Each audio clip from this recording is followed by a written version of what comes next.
Mindalia.com. Somos la comunidad de la nueva consciencia.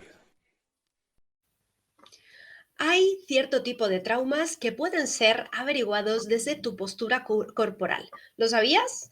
Pues si no lo sabías, hoy tenemos información aquí para ti de altísimo valor. Para ello tenemos con nosotros a Prudenci Llevaría, que va a estar precisamente desmitificando algunos de estos patrones que tenemos y algunas de estas tensiones. Hola Prudenci, ¿cómo estás? Hola, buenas tardes, ¿qué tal? Muy bien.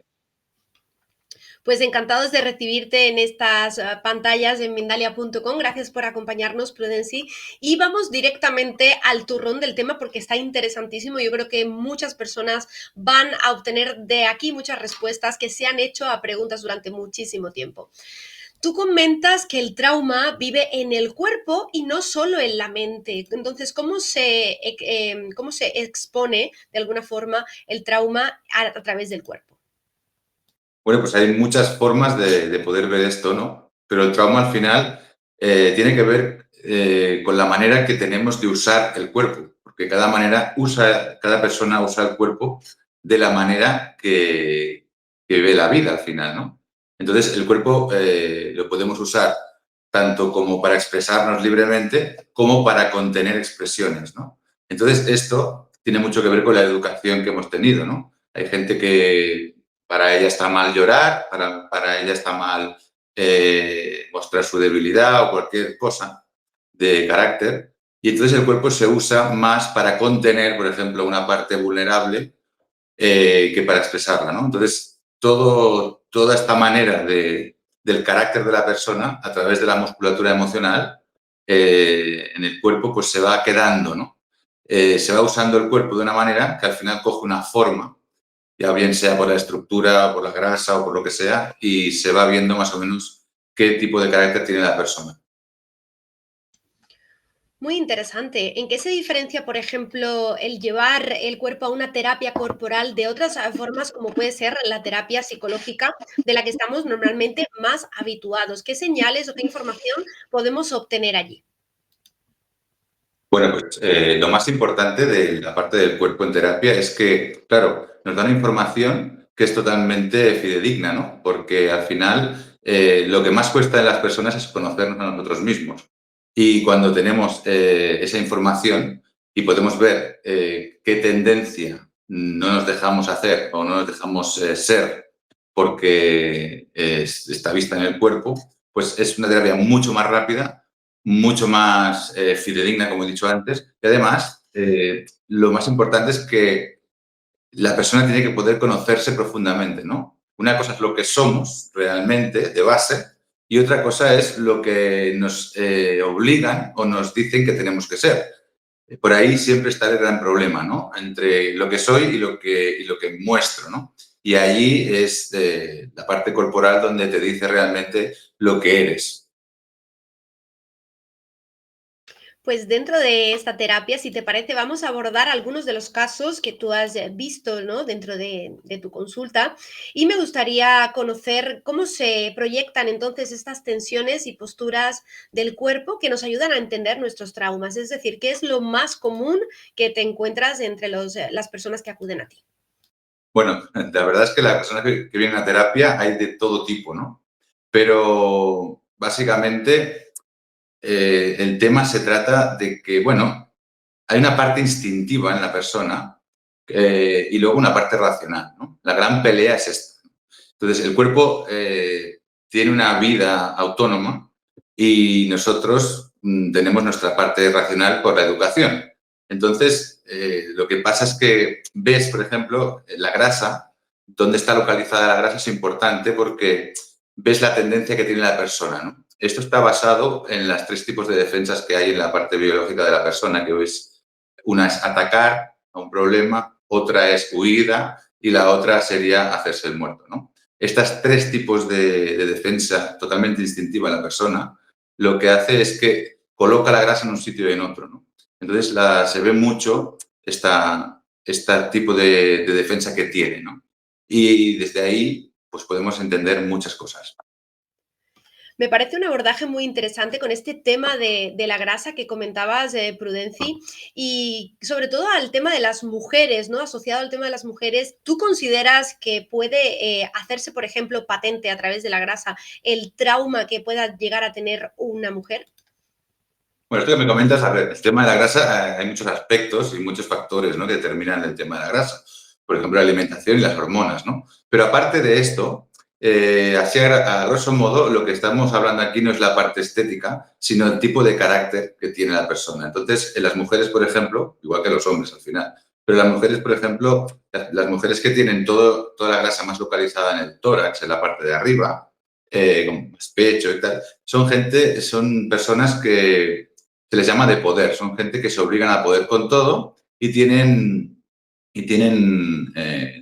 la característica que son personas que desde la infancia las han obligado a ser mayores de alguna forma, ¿no? Y se obligan a poder con todo y no se tienen demasiado en cuenta, ¿no? Entonces, este tipo de personas, por ejemplo, lo que les pasa es que se encuentran con que todo el mundo tiene que tirar de todo el mundo.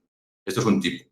Luego hay otro tipo de mujer o de persona que tiene la grasa más abajo, ¿no?, en las caderas y en las piernas, que son gente que normalmente son personas que son más, son más territoriales, que se llama, ¿no? Son personas que de pequeños normalmente han tenido que aguantar muchas cosas, han tenido que ver cosas muy impactantes en su vida, y son personas que son más, como he dicho antes, más territoriales y que tienen más orgullo o cuesta más, o su manera de pensar o de ser es más asentada, ¿no? Es un poco así, ¿vale? Esto es un poquitín para que te hagas una idea, pero eso aparte, por supuesto, del tema de la grasa, que tiene que ver mucho con la alimentación y la hormona. Bueno, perfecto. Yo no sé si me expliqué bien en mi pregunta, Prudencia, y no, por supuesto, no hacía referencia a nada físico, eso ya, por supuesto, lo podemos determinar para otros campos, pero sí me constataba, ¿no? De alguna forma me hacía sentido que pudiera ser respecto al trauma que pudiéramos estar de alguna forma acumulando, como tú bien decías, en ciertas zonas del cuerpo localizadas y que en mujeres pues se ven más a menudo. Pero bueno, pasando esto, ¿existen otras señales físicas que indiquen bloqueos emocionales o traumas no resueltos que se vean claramente en el cuerpo?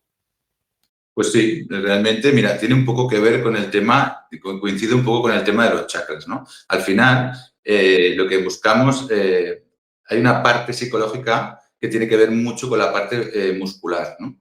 Entonces, trabajamos mucho lo que son las dualidades. Y las dualidades no deja de ser maneras radicales de ver la realidad, como blanco o negro y que no hay punto medio, ¿no? Entonces, ahí es donde la persona suele tener problemas. ¿Por qué? Porque donde hay un concepto radical, la persona se denota que tiene una manera infantil de ver las cosas, ¿no? No resuelve como un adulto, sino que resuelve como un niño, ¿no? O sea, blanco o negro. Y esto tiene que ver con zonas del cuerpo que se llaman segmentos, que cuando hay una dualidad, ese segmento está totalmente o demasiado contraído o demasiado lo contrario, ¿no? Demasiado átono. Entonces, por ejemplo, eso tiene que ver mucho con los chakras, porque son las mismas zonas donde hay anillos musculares que están totalmente contraídos. Es una manera de sostener el estrés. Por ejemplo, voy a poner uno para que te hagas una idea, el diafragma, ¿vale? Toda la zona del diafragma, todo ese anillo muscular del diafragma tiene que ver con la inocencia, ¿no? Entonces, una persona que no ha podido ser inocente, o sea, en el sentido de dejarse sorprender o que de pequeño le han hecho sentir mal por haber sido inocente o no tener experiencia, ¿vale? Es lo que comentaba antes de la persona ese niño que ha tenido que ser mayor aun siendo niño, esa persona tiene a nivel crónico un espasmo muscular en el diafragma. Entonces, eso da, por ejemplo, un tórax muy grande también, porque, bueno, es que luego entra también toda la parte de estructura y todo esto, ¿no? Pero sí que, intentando atar un poco lo que os he explicado antes, la persona que tiene el tórax muy grande suele tener problemas con el tema de no haber podido ser inocente o niño cuando le tocaba su niñez, ¿no? O sea, los niños rotos. ¿Hay diferencia en la manifestación del trauma cuando es un trauma reciente y cuando puede ser un trauma antiguo, por ejemplo, de la niñez? ¿Existe algún patrón visual que puedan diferenciarlos? Bueno, yo cuando trabajo con las personas en terapia, normalmente los patrones actuales son repeticiones de los patrones en la infancia, porque normalmente las personas suelen tener traumas recurrentes, ¿no? Lo que quizá se puede dar cuenta de que ese trauma le viene con 35 años, pero luego cuando empezamos a analizarlo en terapia, eso le viene desde pequeño repitiéndose siempre, ¿no? Y al final, en el cuerpo, los traumas se suelen dar desde los 0 hasta los 13 o 14 años. Y, y normalmente, ya te digo, los que son actuales son repeticiones de los infantiles. ¿Cómo inicia una sesión de terapia corporal, Prudenci? Bueno, pues la terapia corporal realmente inicia, pues nada más entrar por la puerta, yo lo que hago es empezar a mirar cómo respira, cómo anda, cómo se mueve, qué movimientos tiene limitados a nivel de expresión, súper importante, ¿no? Y cuando la persona se sienta, empiezo a, bueno, me empieza a contar y tal, le explico un poquitín cómo es la terapia y también lo corroboro con la parte de la carta natal, ¿vale? Para saber si realmente estoy en lo cierto o no. Y al final empieza la terapia pues explicándole un poquitín cómo va a ir, qué es lo que estoy viendo en su cuerpo. Normalmente muchas veces eso, cuando les explico algo, por ejemplo, este que te he explicado de que no ha podido ser un niño, la gente pues no lo ve o no está de acuerdo porque lo ha normalizado, ¿no? Entonces, la terapia empieza con las normalizaciones, ¿no? Diciendo, bueno, quizás tú has normalizado el no dejarte ayudar o que para ti dejarte ayudar es algo que no es correcto, pero tienes que entender que dejarte ayudar es algo lícito y que debes hacerlo por ti y por los demás, ¿no? Esto es un ejemplo. Pero siempre empiezan las terapias por las normalizaciones y por el examen corporal y la corroboración en la carta natal. ¿Qué herramientas o qué técnicas utilizas de apoyo para que el cuerpo pueda hablar? Bueno, a ver, esto es muy complejo porque según el carácter que tenga la persona se utilizan unas maneras u otras, ¿no? Siempre hay que intentar que la persona se dé cuenta de cuál es la expresión inhibida que tiene. Hay gente que no puede pedir, hay gente que no puede gritar, hay gente que no puede enfadarse, hay gente que no puede llorar.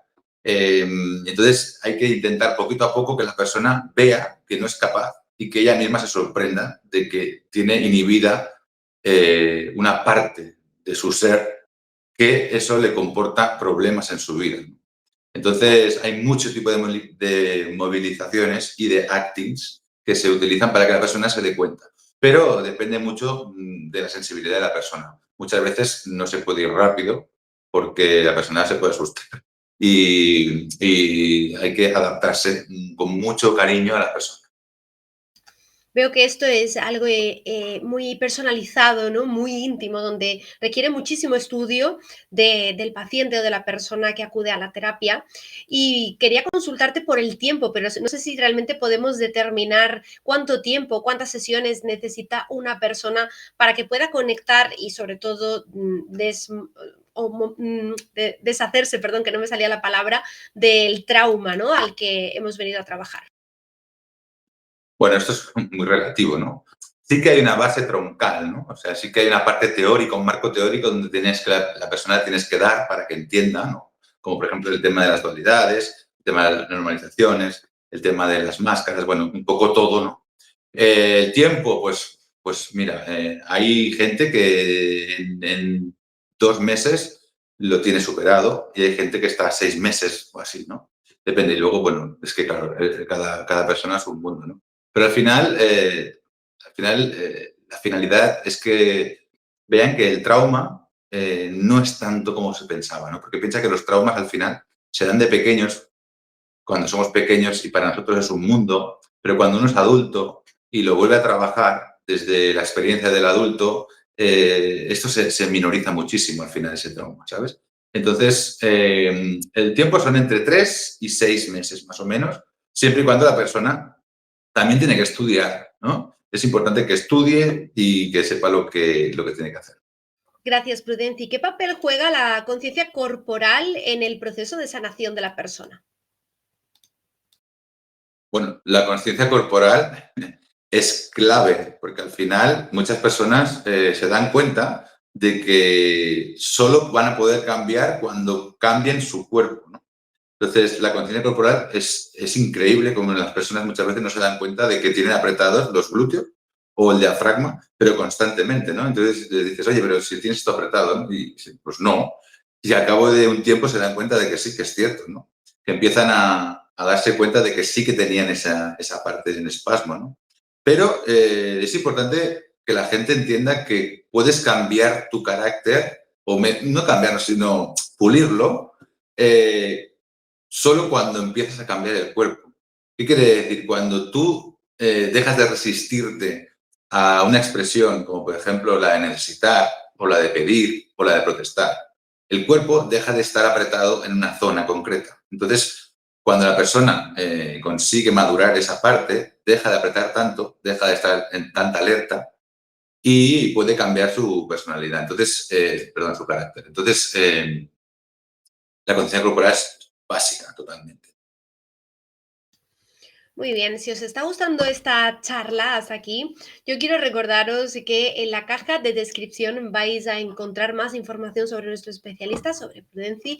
Ahí podéis ver más sobre este trabajo que él hace con la terapia corporal y sobre todo si queréis formar parte de una sesión, pues sería importantísimo que vayáis allí a poder contactar con él. Prudenci, para el tema de las sesiones y demás, las personas que estén resonando, que quieran llevar a cabo una sesión contigo, pueden contactarte desde redes sociales. ¿Tienes alguna otra forma de hacerlo? Cuéntanos. Bueno, sí, estoy en Instagram, en TikTok, tengo mi página web y bueno, ahí tenéis, siempre tenéis la manera de contactar por mail o por WhatsApp o como quieran. Muy bien, pues ahí queda esa información disponible para vosotros sobre la terapia. No sé si te gustaría aportar algún detallito más en la terapia o qué se va a trabajar desde dentro, desde el comienzo, ¿no? Para que las personas puedan hacerse un poco una mejor idea desde el inicio de qué se van a encontrar al llegar. Bueno, yo lo que quería añadir es que es súper importante la parte de la espiritualidad bien entendida, porque para mí la espiritualidad es un poco el diálogo interno y la relación que tengo conmigo mismo, ¿no? Entonces, pienso que es súper importante y abordar desde la parte espiritual.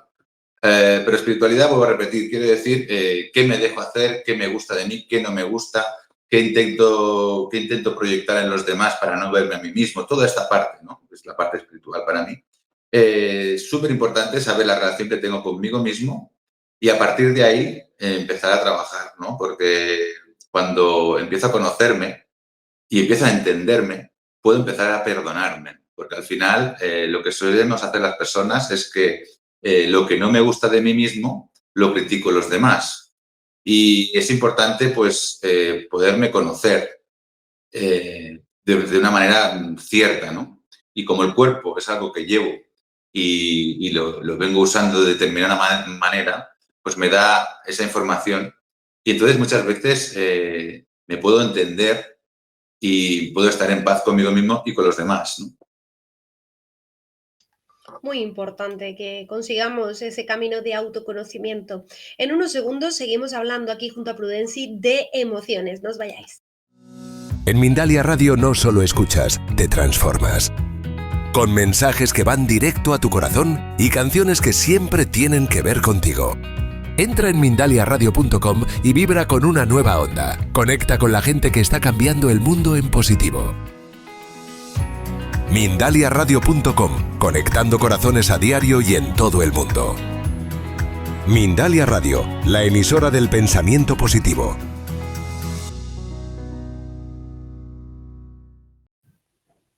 Nuevamente estamos de vuelta, Prudenci, vamos a continuar en esta interesante charla, hablando, como decía, de las emociones. Me imagino que en este proceso, ¿no? Y evidentemente cuando entramos a esa pelotita del trauma, emergen muchas emociones intensas, ¿no? Y a veces complicadas. ¿Cómo se van transitando a lo largo del periodo y sobre todo cómo se acompañan en esta terapia? Bueno, las emociones es otro gran mundo, ¿no? Porque siempre que sale una emoción es súper importante poderla gestionar y poderla dominar.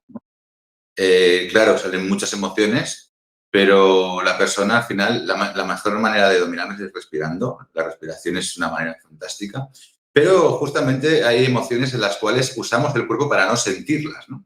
Y es ahí donde entra el trabajo del terapeuta, para dejar a esa persona, dejarse sentir esas emociones, porque son importantes y forman partes de esa persona, ¿no?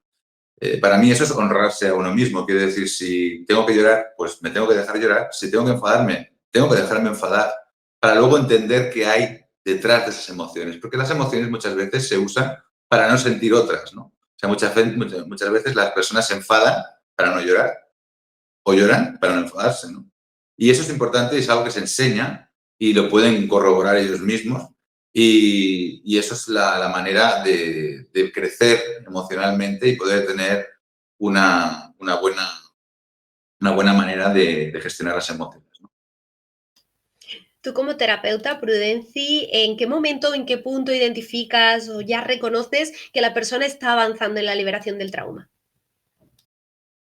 Bueno, sobre todo, la liberación del trauma quiere decir liberarse como persona, ¿no? Perder la vergüenza y el sentido del ridículo y poder expresar y comunicar lo que necesita. Porque las personas muchas veces tenemos grandes problemas, más de lo que imaginamos, en comunicar lo que realmente sentimos, por vergüenza, por quedar mal o por lo que sea, ¿no? O sea, una persona que comunica perfectamente sus sentimientos, sus necesidades por sus miedos, es una persona totalmente adulta. Y esa persona se le nota a la manera de hablar, en la manera de mirar, en la manera de respirar, en la manera de moverse totalmente. Es un magnetismo que se le ve, ¿no? Y se le quita la inseguridad. Y eso me van explicando. Es que la gente a mi alrededor está cambiando, ¿no? No es que tú estás cambiando. La gente te puede entender más, te comunicas más y eso te da mucho poder. Si te parece, y para hacernos una mejor visión de esta terapia, por supuesto, siempre desde el anonimato, me gustaría que pudieras compartirnos algún caso clave que haya sido para ti fundamental en cómo la persona ha evolucionado, ¿no? Desde que acude a la terapia corporal y cómo libera ese trauma hasta sanar completamente. Bueno, a ver, pienso que hace 18 años que estoy trabajando de esto, entonces hay muchas. Pero bueno, básicamente, vino una chica y no era consciente de que, bueno, tenía un problema con la ansiedad de comer, ¿no? Y al final se dio cuenta de que, bueno, el comer era un castigo para ella. Ella se sentía muy mal porque físicamente no se gustaba. Y al final se dio cuenta de que comía bueno, era una manera de satisfacer la poca seguridad que tenía en ella misma. Entonces, le enseñé que la habían educado de alguna manera con la mejor intención del mundo, por supuesto, pero la habían educado mucho para ser una muñeca perfecta de cara a los demás, ¿no? O sea, tenía que ser una persona que tenía que ser un estandarte, una muñeca perfecta, limpia, educada y nunca salirse de la educación convencional, estricta y rígida. Eso la persona causaba realmente pues una amargura muy grande dentro de ella y necesitaba comer mucho dulce para poderla solucionar. Y poco a poco en terapia fueron episodios difíciles porque cuando tenía que enfadarse, pues automáticamente entraba en ataques de ansiedad porque los tenía algo horrible, ¿no? Como algo totalmente fuera de lo normal y a nivel somático incluso, o sea, le cogían taquicardias y tenía incluso ansiedad. Cuando aprendió a enfadarse y a gritar, porque tampoco tenía las cuerdas vocales ya de tanto inhibir esto, ya no le salía ni el grito. Cuando aprendió a gritar y a enfadarse, y cuando empezó a expresar sus cosas, ¿no? Sus necesidades, pues poco a poco fue usando menos la agresividad para expresarse, ¿no? Quiero decir, la persona que nunca cuando se enfada muy fuerte, ¿no? Cuando una persona ya tiene más disponible la ira, no le hace falta enfadarse para decir las cosas. Muchas veces, pues simplemente las puede comentar sin llegar a gritar, ¿no? Esto sería la dualidad, pero bueno, esto es más complejo, ¿no? Entonces, esta persona pues aprendió a comunicarse, a decir, a poner límites, a ponerse ella también los límites y a no odiarse tanto, o no odiarse, por no hacerse valer. Básicamente, esto es importante, ¿no? Se odiaba por no hacerse valer. Esto ella no era consciente de esto, ¿no? Pero al final, la relación que tenía con ella misma es esto, ¿no? O sea, se obligaba a quedar bien con los demás, anulándose a ella misma, ¿no? Y cuando aprendió y se dio cuenta, pues empezó a comunicar lo que necesitaba y se hizo valer. Se le quitó muchísimo la ansiedad, dejó de comer dulces, empezó a hacer deporte y ahora mismo pues está perfectamente. Y era una persona con varias carreras, o sea, que era una persona instruida, pero no tiene nada que ver la parte emocional con la parte mental o las carreras que puedas tener, ¿no? ¿Consideras, Prudenci, que de casualidad en un futuro más o menos cercano o incluso lejano pudiera atribuirse también la terapia corporal a sistemas de sanidad públicos, como puede ser el caso de España, donde otras modalidades como la fisioterapia o la osteopatía ya trabajan el cuerpo físico? ¿Cómo lo ves? Bueno, yo estaría encantadísimo, ¿no? De hecho, en Estados Unidos con la bioenergética, por ejemplo, ya se utiliza así y se diagnostica bastante, forma parte de una parte de la psiquiatría de alguna manera, ¿vale? Por la parte somática y la parte que forma el cuerpo, que coge el cuerpo, ¿no? Entonces, pues la osteopatía, por ejemplo, sí que está introduciendo el tema de la parte emocional como a nivel somático en la persona, ¿no? Pienso que todo lo que sea maneras de entender al cuerpo es súper importante de cogerlas, ¿no? Lo que pasa es que, claro, es difícil porque es subjetivo, ¿no? No todo el mundo entiende la realidad de la misma manera. Hay gente más sensible y gente que menos, ¿no? Entonces, claro, es subjetivo a la persona y no se puede ser una ciencia exacta al final porque cada persona entiende la realidad de una manera muy particular, ¿no? Pero sí que estaría genial, por supuesto, ¿no? Sumar para dar unos buenos diagnósticos desde varios puntos, ¿no? Yo, por ejemplo, uso el cuerpo y la carta natal a la vez porque coinciden y así me aseguro siempre del trauma que ha tenido esa persona. Pues ojalá que así sea y veamos evolucionar la salida también a un punto espiritual, que sería precioso que eso pudiera darse. Prudenci, muchísimas gracias por el aporte de esta entrevista y nos quedamos con tu última reflexión para cerrar. Bueno, al final pienso que una persona tiene que poder discernir entre lo que es y lo que le han dicho que tiene que ser y que tiene que poder vivir en esas dos partes a la vez, ¿no? Entonces, pienso que es importante no ser totalmente la sociocultura que nos dicen que tenemos que ser, ni tampoco ser totalmente aquello que tenemos que ser dejando de lado la sociedad, ¿no? Pienso que la persona equilibrada es la persona que puede ser ella misma, pero también a la vez siendo la persona que tiene que ser en la sociedad, ¿no? Súper importante y poder entenderse, quererse y vivir la vida tanto dentro como fuera de uno mismo. Muchísimas gracias, Prudenci Llevaría, también a todas las personas que se han conectado. Si esto te ha servido, recuerda compartirlo con alguna persona a tu alrededor que pueda serle de utilidad, que pueda estar buscando respuesta a sus preguntas y quizás aquí, dentro del marco de esta entrevista, pueda encontrar algunos de esos síntomas que se están exponiendo en su cuerpo. Y gracias a todos por estar. Yo, como siempre, os veo aquí en Mindalia.com. Muchas gracias a vosotros. Que vaya muy bien.